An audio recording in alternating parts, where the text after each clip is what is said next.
Naku po, todas ang China sa Mutual Defense Treaty kung magagamit ng Pilipinas, mga tol. Ito yung Mutual Defense Treaty ng Pilipinas at Amerika, mga tol. So kung ito ay gagamitin na ng Pilipinas, ano nga ba ang mangyayari sa China? Well, yan ang ating bibigyan ng reaction video mula rito kay Sir Pao PH. Yan, kung nakikita ninyo mga kapatid, huwag niyong kalimutan mag-subscribe sa kanyang YouTube channel, mga tol. Siyempre, pakilike na rin ang video niya. At kung bago ka pa lamang dito at gusto mo yung mga ganitong klaseng reaction video and commentary, mga kapatid, huwag mong kalimutan mag-subscribe. Click mo na rin ang notification bell para ma-notify ka whenever na may mga bago tayong reaction video tulad nito. So wag na natin patagalin pa, total wala na rin naman tayong hinihintay na. Panoorin na natin to. Sir Pao PH. Hello, kumusta? Magandang araw sa inyong lahat mga kaalyado. Sir Pao PH nagbabalik at may bago na naman tayong pag-uusapan na dapat nyong malaman dahil marami sa ating mga kaalyado at kababayan ang hindi pa rin lubos na maintindihan o maunawaan ang napakahalagang bagay na ito. Nitong nakaraang linggo nga mga kaalyado ay nangyari na ang pinakamalalang insidente kung saan nagkaroon ng collision o nagkabanggaan ang barko ng Pilipinas laban sa Chinese Coast Guard at maritime militia vessels ng China. Well, actually, ano pa nga yun sagian pa lang no? Kumbaga sa sasakyan, gasgasan pa lang, no? Kiskisan pa lang. Kung talagang salpukan na, as in salpukan na talaga, mga tol, isa dyan ang lulubog. At alam na natin kung ano lulubog dyan, mga tol. Biruin mo, isang napakaliit na bangka kontra sa dambuhalang barko, mga tol. At ang dahilan pa nila, mga tol, yung PCG o AFP pa daw ang humarang, mga tol. Sinong eng-eng ang maniniwala doon? Diba? Pagkaliit-liit na bangkay, harang mo. At kitang-kita naman sa video, mga tol. Wala talagang basehan yung mga pinagsasasabi nila, no? So tuloy natin to. Hindi ito isang normal na aksidente lamang mga kaalyado dahil kahit ako ay sumasang-ayon na ito ay intentional na ginawa ng China sapagkat ito ay habitual na ginagawa ng China sa tuwing merong resupply mission ang Philippine Coast Guard sa BRP Sierra Madre. At posible rin mga kaalyado na ito ay mensahe ng China para sabihing in-upgrade na nila ang kanilang gray zone tactics laban sa Pilipinas. Ngayon, ang tanong ng ating mga kababayan na sobrang gigil na sa mga pangaharas na ginagawa ng China ay kung bakit hindi pa rin magamit-gamit ang Mutual Defense Treaty sa pagitan ng Pilipinas at United States, gayong patuloy pa rin sa walang tigil na pangbubuli at pangharas ang China sa mga barko ng Pilipinas sa West Philippine Sea. At kung bakit hindi pa rin ma-invoke ng Pilipinas ang Mutual Defense Treaty, gayong na-violate na ng China ang collision regulation ng UNCLOS. Para malaman ang kasagutan sa mga katanungang ito, ay manatiling nakatutok at tapusin nyo itong video. And paki-like, share, and subscribe na din para malaman din ng iba pa nating mga kababayan. Maraming Alam niyo mga tol, no, kung ako ay part ng gobyerno, hindi ko rin muna hindi ko muna i-request o hindi ko muna siguro ipupush na magamit yung Mutual Defense Treaty, mga tol. Kasi nakikita natin, mga tol, sa kasalukuyan may nangyayaring gulo. Alam na natin kung anong bansa yon. At ayaw natin magaya, no, sa sinasapit nila, mga tol. Ayaw natin mangyari yon. Kasi unang-una, 'di ba, hindi lang mga buhay natin ang maapektado rito, yung ikinabubuhay natin, mga kapatid. 'Di ba? Yung ekonomiya ng Pilipinas na tiyak mahihirapan makabawi. Kahit na sabihin nating meron tayong tulong na makukuha sa Amerika, for example, magpapadala sila ng maraming kagamitan, sundalo, eroplano. Hindi yun, mga tol, hindi yun ang concern natin 'Di ba? Kahit manalo tayo diyan, 'di ba? Hindi natin pwedeng pigilan yung tinatawag na collateral damage o yung damage mismo sa ating bansa. Ayaw natin mangyari yun, mga kapatid. 'Di ba? Napakaraming kawawa ang talagang yung mga mayayaman pupunta lang sa ibang bansa yan, dadalhin lang nila yung pamilya nila tapos lilipad na sila papunta dun sa ibang bansa, tahimik na ulit sila dun. Saka kahit na 3 taon, 1 taon mangyari yan sa Pilipinas, mga tol, di maghihirap yung mga yun. Kakain pa rin ng 3 beses o 4 na beses yan sa loob ng isang araw. Unlike sa mga mahihirap na nga, lalo pa silang mahihirapan. So kung ako tatanungin, hindi yan ang solusyon, mga tol. Kailangan natin makaisip pa ng ibang paraan, mga tol, no, para mapigilan itong ginagawa ng China. Kung kinakailangan talagang i-expose sila, ipakita sa buong mundo yung kanilang ginagawa, di hamak na mas okay na yon kaysa yung gulo na talaga, mga tol, no? So tuloy natin 'to. Maraming salamat. Ayon sa opisyal ng National Security Council, ay hindi po pwede o maaaring gamitin ng gobyerno ng Pilipinas ang Mutual Defense Treaty sa pagitan ng ating bansa at United States para maresolba ang China's aggression sa West Philippine Sea. Ito ang naging pahayag ni National Security Council Assistant Director General Jonathan Malaya bilang tugon sa kritisismong natatanggap ng gobyerno mula sa ating mga kababayan na kung bakit tila wala raw silbi ang Mutual Defense Treaty para tugunan or pigilan ang China's harassment sa mga barko ng Pilipinas. Well, alam ko naman na lahat ng ating mga kababayan, maliban kay former President Rodrigo Duterte at kay Senator Robin Padilla, gustong gusto nang mawakasan ang problemang kinakaharap ng ating bansa sa West Philippine Sea dahil talaga namang sobra-sobra na ang pang-aabusong natatanggap ng ating bansa mula sa China. Nakakalungkot mang sabihin dahil baka mabigo kayo mga kaalyado, mga kababayan, pero kailangan nyo pong malaman na hindi pa talaga pwedeng magamit or ma-invoke ang Mutual Defense Treaty laban sa China kahit magpatuloy pa ang harassment na ginagawa ng China sa hinaharap at banggain ulit ang barko ng Pilipinas, hindi pa rin maaaring matrigger ang Mutual Defense Treaty.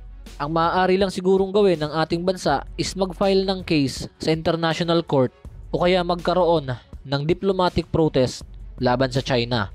Ngayon, kung tatanungin nyo mga kaalyado, mga kababayan, kung bakit kahit labis-labis na ang ginagawang pang-aabuso ng China sa ating bansa na humantong pa nga sa pambabangga nito sa Philippine Coast Guard vessel papuntang Ayungin Shoal, bakit hindi pa rin pwedeng matrigger ang Mutual Defense Treaty?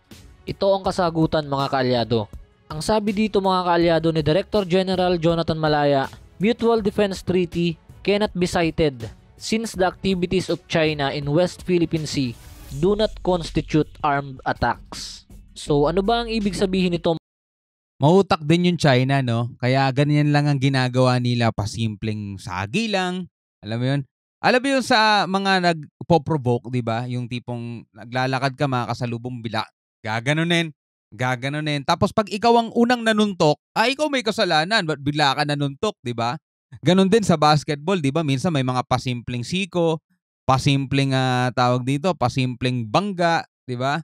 Na hindi masyadong halata. Pero kapag ikaw nag-init bigla ulo mo at sinapak mo yung ng bangga sa'yo, yari ka. Ikaw pa magkakaroon ng violation, di ba? So ganun ang ginagawa mga tol nitong bansang to, pasimpleng sagi lang, pasimpleng ganyan. Doon nakikita naman natin na talagang bakit mo masasagi? Unang-una hindi mo nga dapat harangin yan eh. 'Di ba? So meron ka na agad nilalabag doon sa anti-collision law, 'di ba? Pero yun nga no, hindi kasi daw to isang armed attack na para pagsimulan ng Mutual Defense Treaty.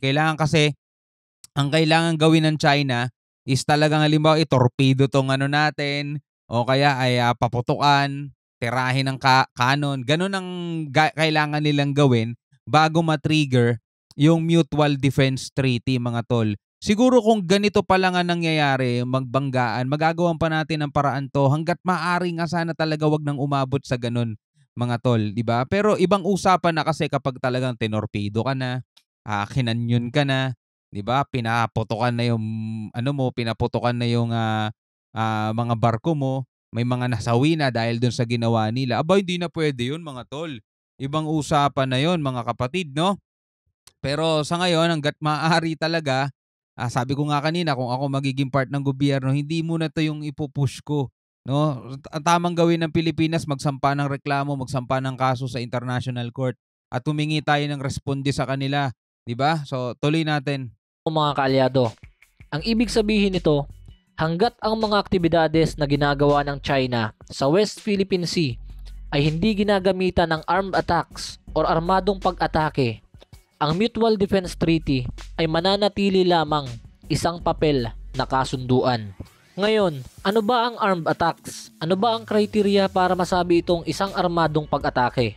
Ayon sa Article 5 ng Mutual Defense Treaty ng Pilipinas at United States, an armed attack on either of the parties is deemed to include an armed attack on the metropolitan territory of either of the parties.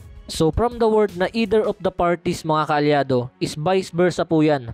Kahit alinman sa kalupaan ng US o Pilipinas ang atakihin ng kahit alinmang bansa is pwedeng matrigger ang Mutual Defense Treaty. Ganto ang logic mga kaalyado. Kung halimbawa atakihin ng China ang kalupaan ng Pilipinas, is walang magagawa ang US kung hindi tulungan ang ating bansa. At kung atakihin naman ng China ang US, wala din tayong magagawa kung hindi tulungan ng Amerika. At ang isa pa sa basehan para matrigger ang Mutual Defense Treaty is pag nagkaroon ng armadong pag-atake ang China sa mga island territory na nasa ilalim ng jurisdiction ng Karagatang Pasipiko. So since ang Pilipinas is an archipelagic country na binubuo ng 7,100 island na napapaligiran naman ng Pacific Ocean, so kahit alinman sa isla ng Pilipinas ang atakihin ng China, ay pwedeng-pwede na matrigger ang Mutual Defense Treaty. At palagay ko ayaw din mangyari yan ng China mga tol. Paano ko nasabi yan? Biruin nyo mga tol tulad ng sinabi ko kahapon, kung gugustuhin ng China, di ba, na alisin yung BRP Sierra Madre dahil nga sinasabi nila kanila daw yun, Ayungin Shoal. Matagal na nila dapat ginawa yun. Di ba? Kung gugustuhin lang nila, pero bakit hindi nila ginagawa? Kasi kapag inatake nila yung BRP Sierra Madre, mga tol, sa totoo lang, walang kalaban-laban yun. Yung BRP Sierra Madre, walang kalaban-laban yun. Isang sugod lang nila dun eh. Babagsak at babagsak yung BRP Sierra Madre. Kayang-kaya nilang kubkubin yun. Pero hindi nila ginagawa kasi alam nilang matitrigger yung Mutual Defense Treaty kapag ginawa nila yun. Problema rin nila yun mga tol. Ayaw rin nito ng gulo mga tol. Mahilig lang talaga sila mambulas, mahilig lang sila mangganyan. Pero ayaw din ng gulo nitong mga to. 'Di ba? Isang example 'yan. 'Di ba? Pag-asa Island, may mga nakatira na diyan na Pilipino, hindi rin nila makubkob. 'Di ba? Kahit na inaangkin nila 'yan pero hindi nila magawan ng paraan kaya bad trip sila. Dito tayo sa madalas nagkakaroon ng tensyon sa Ayungin Shoal sa BRP Sierra Madre, 'di ba? Lagi nila sinasabi, pinangako daw ng Pilipinas na aalisin daw ng Pilipinas 'yan. Illegal daw na nakasadsad 'yan diyan, 'di ba? Sinasabi nila illegal kasi kanila daw 'yun. Pero hindi nila mapaalis. 1998 o 1999 nandiyan na 'yan. 'Di ba? 24 years hindi nila maalis, hindi nila magawa ng paraan kasi alam nila ang magiging resulta, alam nila yung consequence, 'di ba? Nakikita natin doon sa action nila mga tol na hindi rin nila kayang gawin. So tuloy natin. So ang panghuli sa kriteriya para matrigger ang MDT is pag nagkaroon ng armadong pag-atake ang China sa ating mga armed forces, including public vessels or aircraft in the Pacific. So kahit alinman sa mga sasakyang pandagat at sasakyang panghimpapawid ng Pilipinas ang atakihin ng kanyon ng China ng missile or kahit ng machine gun is automatic mai-invoke ang Mutual Defense Treaty.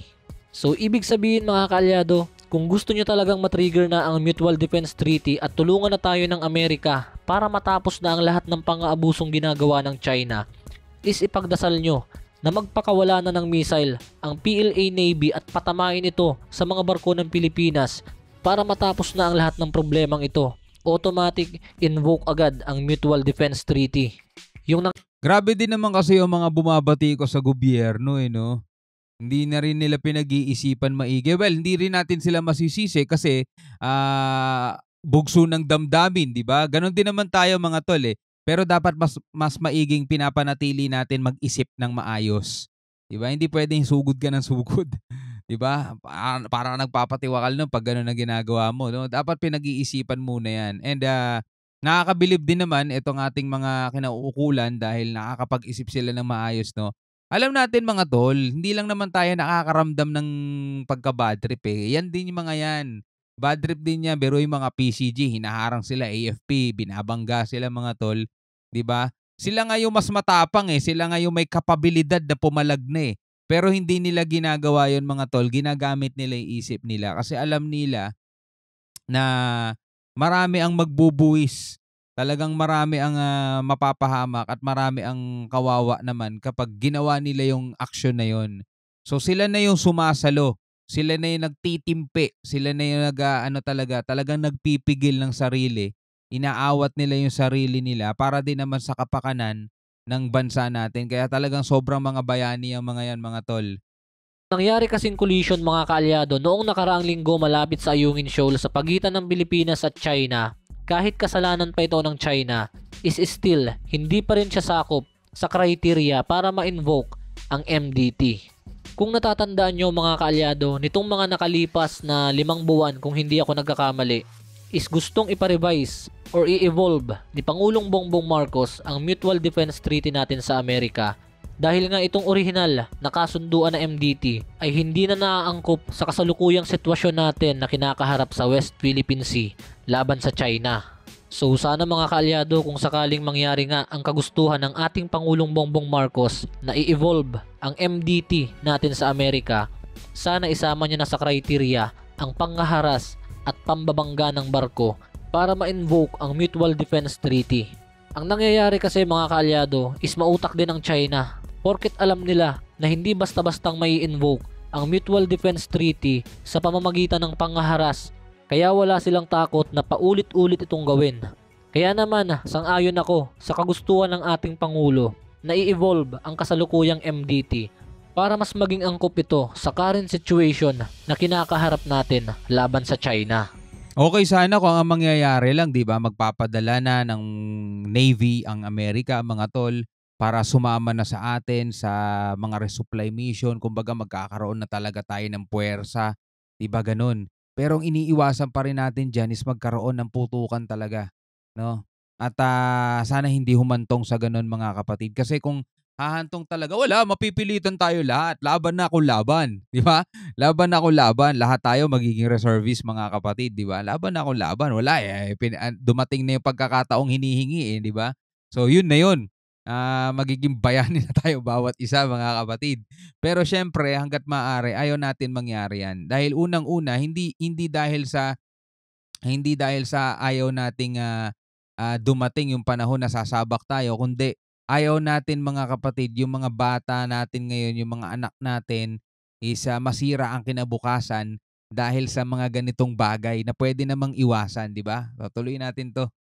At yan na nga mga kaalyado ang mga natatanging rason kung bakit hindi natin magamit-gamit ang Mutual Defense Treaty laban sa China.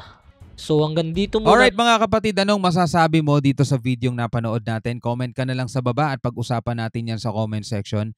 Maraming salamat sa lahat ng mga nanonood at sumusuporta sa ating reaction video.